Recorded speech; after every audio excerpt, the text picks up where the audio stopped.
Listen to part of a talk in an anthropology class. Human beings, like all animals, are territorial. The center of our territory is the home. Think about it. The home is where we spend most of our time. We begin and end our day there.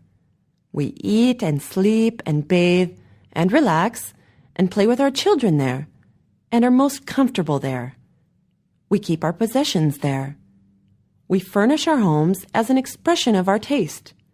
We say and generally believe that there's no place like home, and home is where the heart is.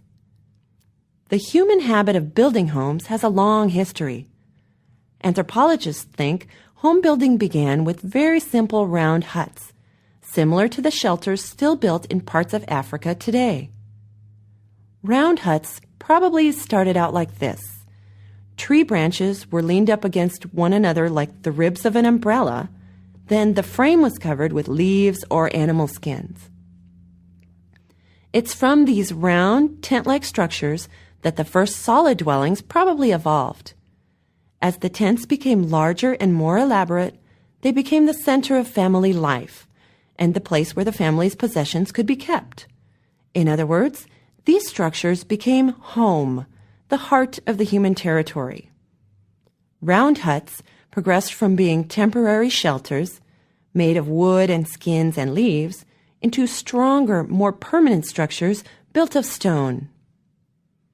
But even though stone structures were stronger, there was still a problem. The round shape made it difficult to combine it with other structures. This difficulty was overcome with the development of the cube or box shape. The box shape was a major development in home construction.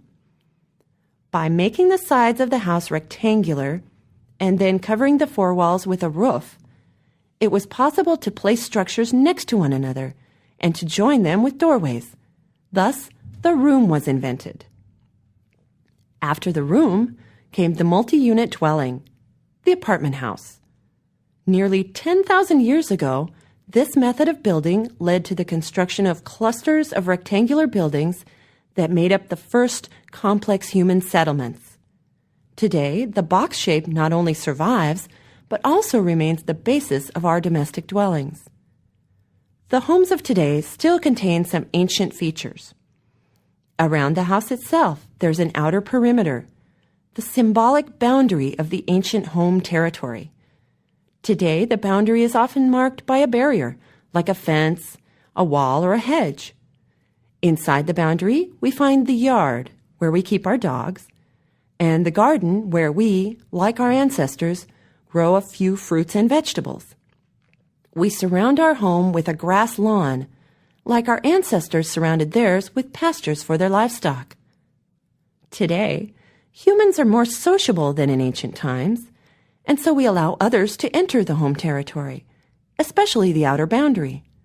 For example, we let people bring letters and packages to our door. Sometimes we let outsiders enter the first of the private areas, the hallway, which is inside the solid wall of the home itself. But beyond the hallway, there are more boundaries. Each room you come to becomes more private and less available to outsiders. Guests are allowed to enter the living room. Closer friends can go farther. We tell our closest friends to make yourself at home and allow them into the rooms where we cook and eat and pursue our hobbies. But up the stairs or down the hall, somewhere less accessible in our home, this is where we find the bedrooms and bathrooms, the most private rooms of our home. These rooms are where we, the owners of the territory, feel most secure.